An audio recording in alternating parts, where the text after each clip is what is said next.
Hey guys, Hash here again. So in this week's session, I'd like to talk more about the different types of studies and biases, and also on how to statistically analyze a study and a meta-analysis. Okay.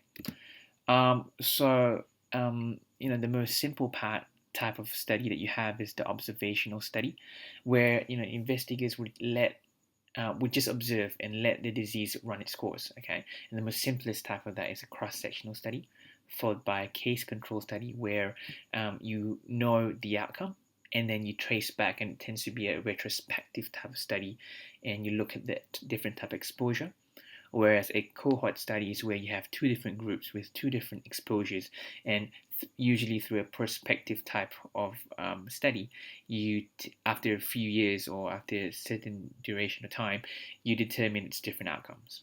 Okay, and then you have the more clinically with high evidence of studies such as the experimental studies where the investigators actually perform an intervention, and a simple example of that are the control trials or the randomized control trials. Okay, and a step above that would be a systematic review, which addresses a question through rigorous searching of different studies, selecting them, and appraising these studies. Okay, and a meta-analysis is built up on that, where similar to a systematic review, but it uses homogeneous studies, so studies that are similar to each other, to determine the overall trend and significance in answering the clinical question that you have. Okay, we'll talk more about that later on. Okay, and I think everyone knows about this pyramid, where the lowest seems to be the less evidence based type of study, and as you progress up, the higher its level of evidence is. Okay, so types of bias, I think this is self-explanatory, but to briefly go through it, a selection bias is where there's a bias in terms of selecting the different individuals for the study. So you have biased samples. A performance bias is where you have people get different types of standard of care, so it's not standardized. A detection bias is inconsistencies when you are detecting the outcome or the result. Attrition bias happens when there's a bias arises due to withdrawals from a study. So that means participants who start off from the study tend to drop off after the study, and that tends to lead to some bias as well. And lastly, reporting bias, where people tend, whether intentionally or unintentionally, report and unreport findings. Okay, um, and now we'll go into meta-analysis and how to analyze these, and there's two different plots that always comes up in a lot of different journals and different meta-analysis: the forest plots and the funnel plots. Okay, so a forest plot is a graphical presentation of analysis where the studies are presented in a forest of lines. I don't know why it's called forest, but anyway, it is. And this is how it would normally look like. Now, this is a study, a meta-analysis that was released in 2007 on the effect of statin given preoperatively on mortality in patients undergoing cardiovascular surgery. Okay, and this specific one looks into the outcome of stroke. And as you can see, um, we'll go into the aspects of the table. So on the left side, and just as a disclaimer that the order of these different columns might be different in how you present it, but the idea is the same. Okay, so on the left side, you tend to have the study, where, as you can see, there's four different types of studies that was determined to be deemed to be homogeneous for the study. Okay, and then you have two columns after that, which tends to be the intervention and the control group. Okay, so this time the intervention is statin, and as you can see, it gives out the result of it. So 0 out of 88 participants had a stroke. Okay, in the Abruzesi study. Same goes for the Ward study, 0 out of 72, and so on and so forth. Okay, and at the bottom there, you have a total number of people in that statin arm. Okay, and the control arm is self-explanatory as well. And at the bottom, there's a sum of the people in the control arm. Okay, now the next one is probably the most important one, and that shows a presentation of the odds ratio, the fixed odds ratio, and its confidence intervals. Okay, at 95%, which is the standard that we normally use. Okay, and let's go from the first study. Okay, from the Abraxasi study, you can see that there's no line there because pretty much there's no result from there. No one in the statin group and no one in the control group had any stroke, so you can't estimate from that. Okay, so you go for the next study, and that's the Ward study. And from that study, from all these studies, yeah, you can see that there's a line in between. The line that goes horizontally, according to that row. And for instance, the Ward study has a line that goes from roughly around 8.5 to on the right side, and on the left lower limit, there's an arrow that shows that it actually goes on. And if you look on the right, the most right column, there's actually the exact numbers. Okay, which says that its fixed odd ratio was 0.46 with a confidence interval of 0.03 and 8.47. Okay, same goes for the Durazo study as well, which had a fixed odd ratio of 0.19 and a confidence interval of 0.01 to 4.10, and the Durazo study, and so on and so forth. The Kennedy study, and we'll talk about the diamond shape at the end in our next slide. Okay, you can also see that there's these boxes. Okay, and the boxes represent its weight. So the bigger the box, the bigger its weight, and a weight is determined by a few different factors, but it's mostly determined by the number of participants. Okay, so in the Kennedy study, you can see the box is pretty big compared to the Ward and Durazo study. That's because of the number of participants. Okay, and that's why it has a higher weightage in terms of the final outcome of the results. Okay, and that's that column, and this is the column I was referring to, which gives a numerical presentation of the fixed OR part in the middle. Okay.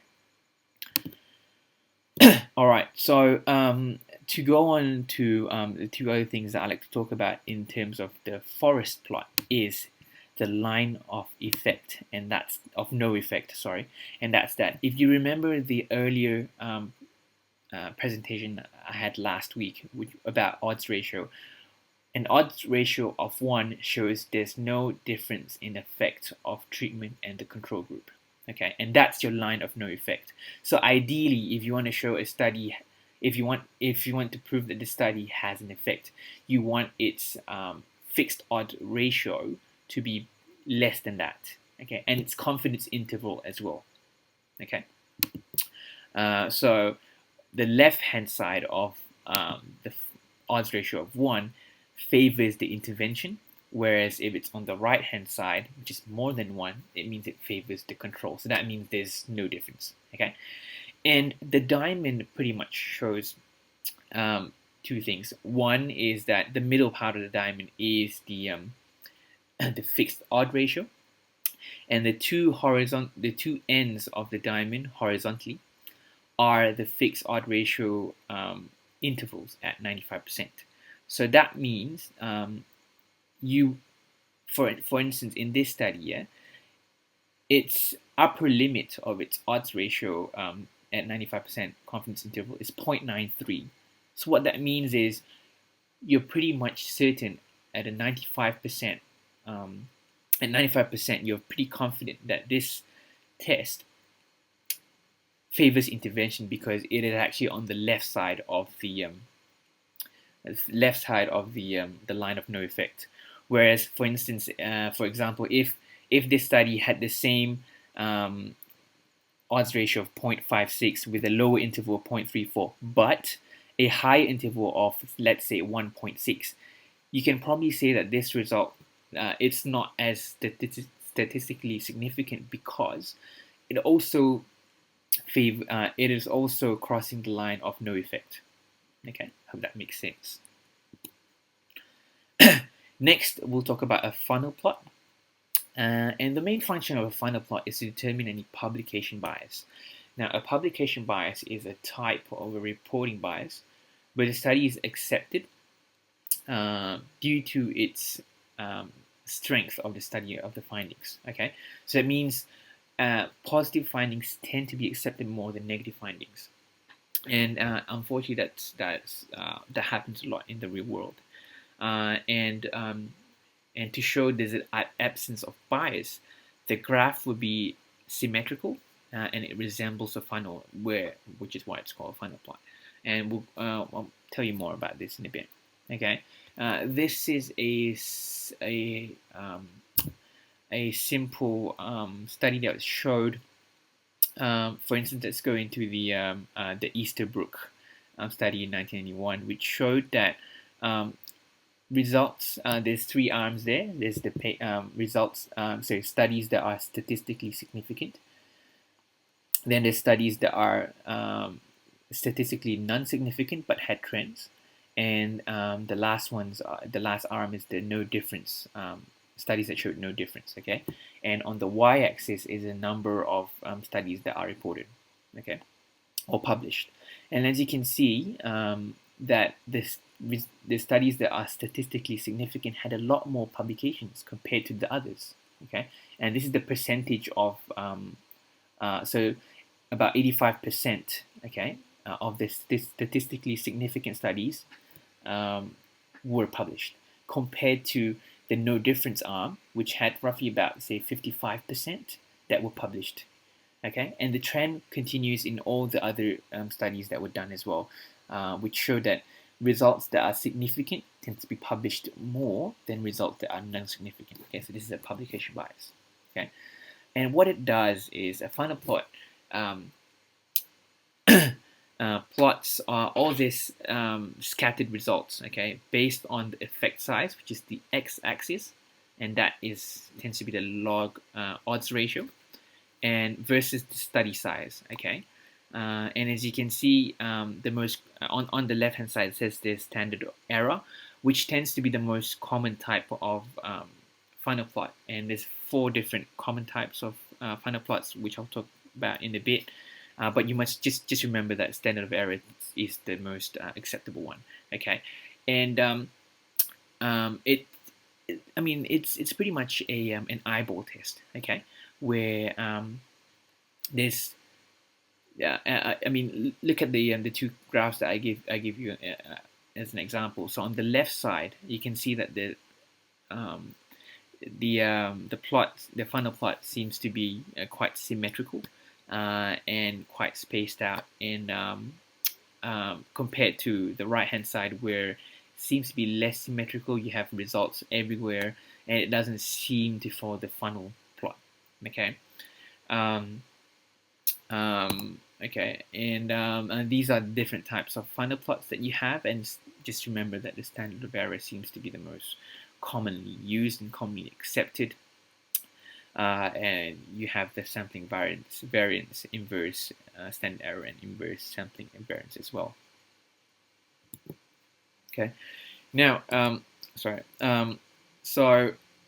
as I said to you before, you can use the eyeball test, where you have a look at it and you can determine whether it's symmetrical or not. But I mean, as you would know, a meta-analysis based on something that's very subjective is not a very good thing. Okay, so there's a regression test that can be done to determine statistical asymmetry, and you can do the Egger, Rugger, or Peters test. Look, you don't really need to know much about this except to know that it exists, and pretty much that's all you need to know.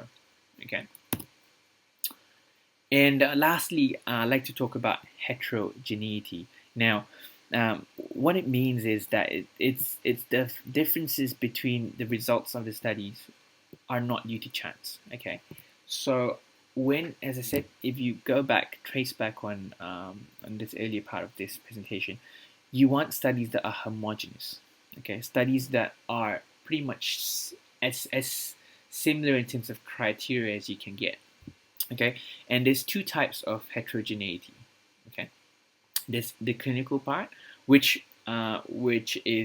tends to be the criteria of selecting the patients. You know, the different types of study designs, different types of intervention. So one might have a different dose of, say, metoprolol compared to the other one, and a different type of outcomes. So clinical heterogeneity is acceptable because it shows the diversity of result of studies that you have.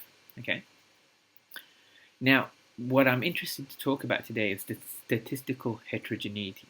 Okay, and in a result in a study, you prefer to not have statistical heterogeneity. Okay, this is a forest plot of a different study, a different meta-analysis on the effect of low molecular weight heparin compared to unfractionated heparin in terms of outcomes of death, PE, and major bleeding events. Okay, so on the left hand side, you have all those studies. You have about 1, 2, 3, 4, 5, 6, 7, 8, 9 different studies. You have the lower molecular weight heparin arm and the unfractionated heparin arm. You have the different weights of different studies and different risk ratio as well.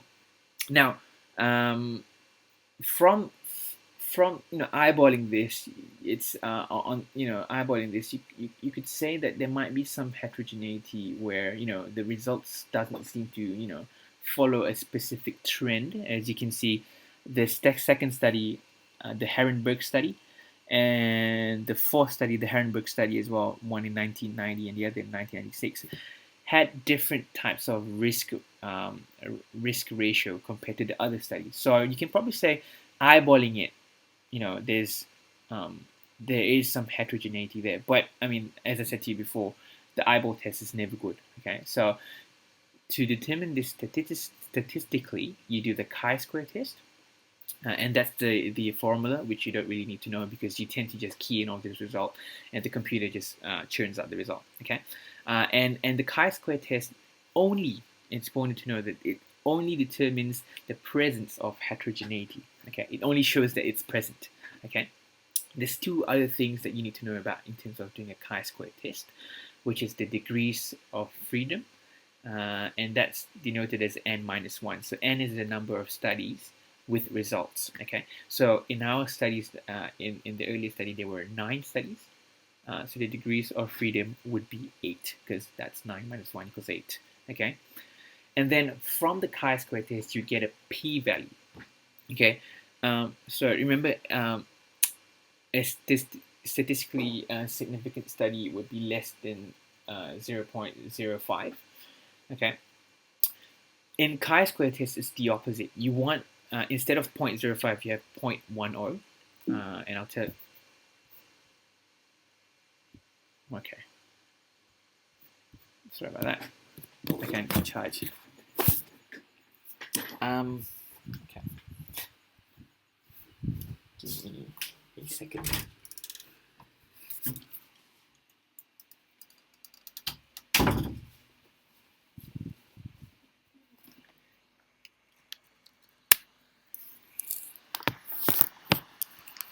There we go.